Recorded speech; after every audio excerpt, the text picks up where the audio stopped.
Welcome to 60 Skills. And today's book review is Yantra Yoga, the Tibetan Yoga of Movement by, and I will mispronounce this, Chogyal Namkhai Norbu.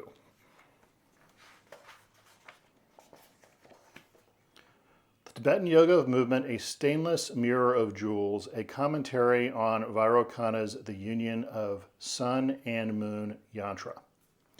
Now, this is a fascinating work in that it is a detailed practice manual for the performance of a movement-based breath retention system of yogic development. Now, the book is very well organized. It has the introductory yantra along with commentary and is broken down into the preliminaries, the physical training, which consists of 5 parts, all of which is very well done. Additionally, you have a chart on page 144 that gives out suggested breath hold times, as well as very applicable in-stage practices where they talk about the signs and results of the quality of practice, which is fantastic, and concluding sections that go over overcoming hindrances, or in other words, problems, final advice, a dedication of merit, and of course, my favorite part, a working index. So let's get started. Again, lovely list of illustrations, all of which are very well done. And here we go. So as you can tell, I've made extensive notes of this. Now, where this is interesting is the only other widely known Tibetan breath retention movement-based practice is trulkhor. And again, while this is widely known, it is very rarely transmitted. So that makes this book's almost complete openness regarding how to go about the practice to be really iconic. So we come in, a brief history of the system and its masters. Then it gives an introduction to the system.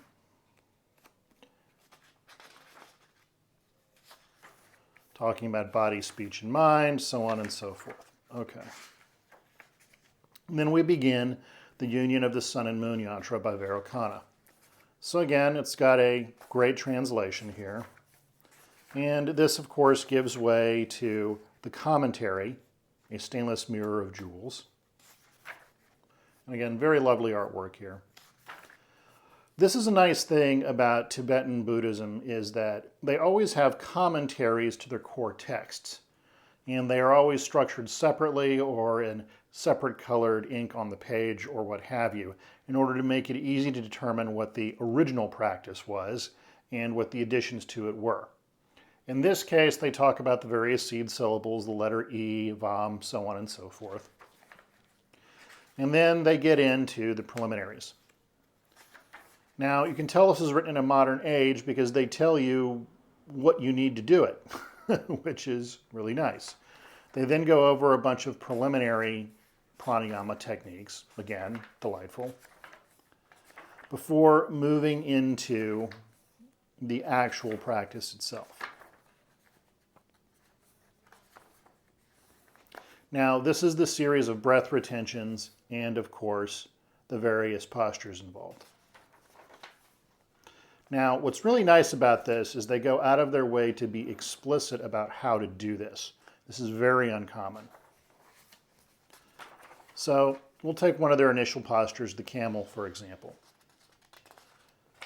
Tells you how to do it. It has really good illustrations, and it gives you the initial various breath holds that are to be utilized. So you go through all of this, which is, again, fantastic and very uncommon. Then you go on to the more advanced postures, which is great. They talk about how they're supposed to work. Now, what's interesting is at this point, they begin to get into the benefits of the actual training. This is very unusual in most of these systems. To be so completely clear about why you're doing something is really quite delightful. So we go on and on and on. Now, one of the nicer things, again, about this system is it also gives you this, which I've never seen anywhere else in an openly published book, a list of suggested breath hold applications, both a closed hold, that is with air in your lungs, and an empty hold, which is with the lungs held empty, and giving you various lengths of time and different parameters by which this should be applied. So at the end of this, you're supposed to be able to do this for upwards of a 16, 64, and 32 count.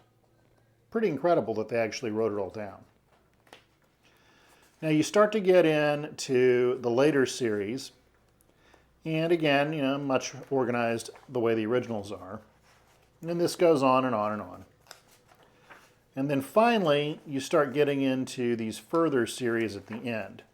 Now this is where things get particularly interesting, because all along the way, not only are they telling you how to do these things, they're also telling you why to do these things and what it is exactly they do.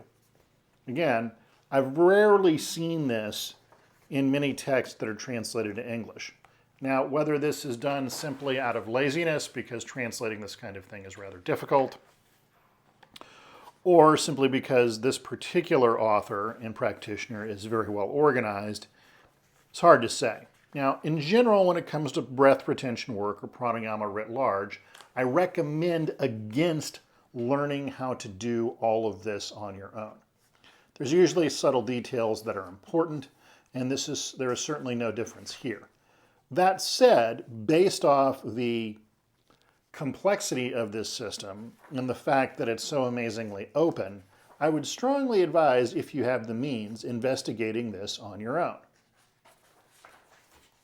Because this is a very interesting system. Now that said, you have to keep in mind that there are many different Tibetan systems out there. Trulkhor and this system just happen to be two of them. It's one of those things where when you get into the individual practices of some of these groups within the Tibetan religion, there are simply many, many different ways to do this. And again, these are the only two that I am aware of that really spell things out clearly. So I want to get to the end of the book, and this will be a slightly shorter review than is normal, because the book itself is so amazingly clear regarding the different postures, how they're to be held, and most importantly, the benefits to be acquired from doing them. It doesn't really require much elaboration on my part in order for this to be understood. And again, many of you who are familiar with Hindu yogic practice and the various asanas are going to see a lot of similarities here.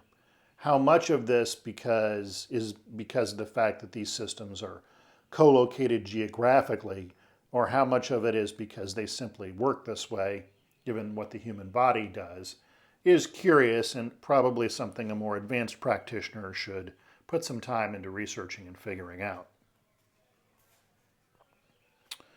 So we're going on and on and on. Okay, now they get into another very handy thing, where they get into a discussion regarding what the system is supposed to do for you.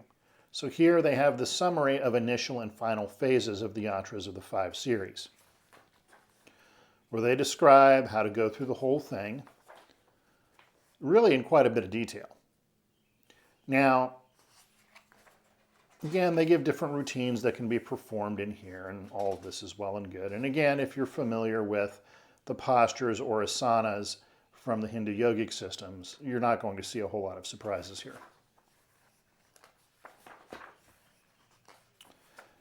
And again, the benefits of what it's supposed to do, various times held, so on and so forth. Fantastic stuff, and really, really, really well done.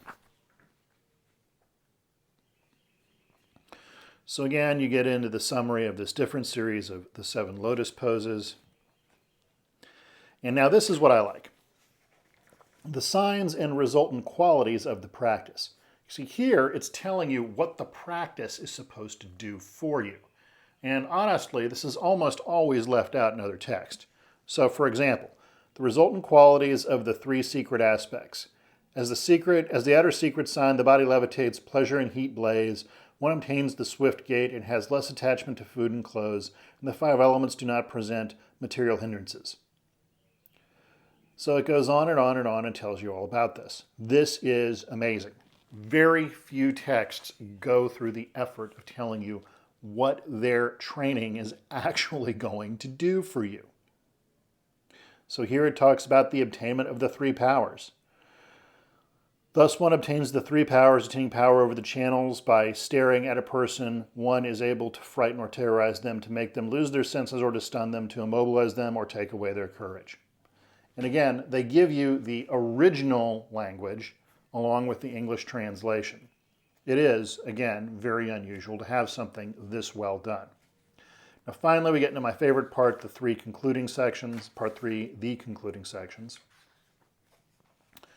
And in this, they talk about overcoming hindrances. Again, excellent. Hey, you're doing the practice. You're starting to have problems. This is the way you fix it. Again, I would never recommend learning something like this solely from a book, but it shows quite a bit of attention to detail that they would even consider this at all. So, again, the benefits. Again, a clearly written way of doing this. Okay, now final advice. Learn the benefits of yantra through application and understand the rest from the tantras and the Upanishads. As the ultimate method of the essence of the magical manifestation, apply the perfected Dzongpa Chunpo. And it goes through all the different benefits of doing this. Finally, there's a dedication of merit. Talks about the author. Now, it talks here about the functions of the 5 pranas. Again, most texts are going to leave things out like this. For someone who's new to the system or isn't fully versed in Tibetan yogic practice, this is really valuable. So it talks about life-sustaining prana, upward moving, pervasive, fire accompanying, and downward moving prana, the different parts of the body they apply to, etc., etc. Another very handy chart showing the relationship between the chakras and the elements. The various applications of the yantras to Buddhist practice. Again, excellent for those who are interested in this kind of thing. I mean, again, just the 5 attachments and their relationship to the locust posture to eliminate obstacles related to the attachment of form. Amazing. Nobody writes this down. Again, a brief summary of the preliminary loosening exercises. And finally, a list of benefits of the yantra by yantra. So, okay, let's say you have epilepsy. They recommend the holding open posture. Great. This makes this very useful. Physical strength, dagger jewel. Okay, pain in the scapula, closing the armpits. Again, wonderful. Finally, there are actual comprehensive notes, which shows just the amount of effort that was put into writing the book, which again is very handy. And they are extensive. There's a couple hundred of these.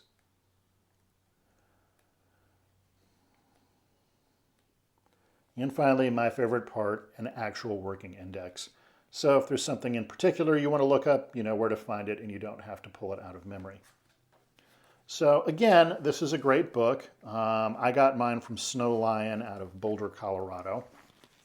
But Yantra Yoga, the Tibetan Yoga of Movement by Norbu is the other form of movement-based pranayama that Westerners can read about in the English language.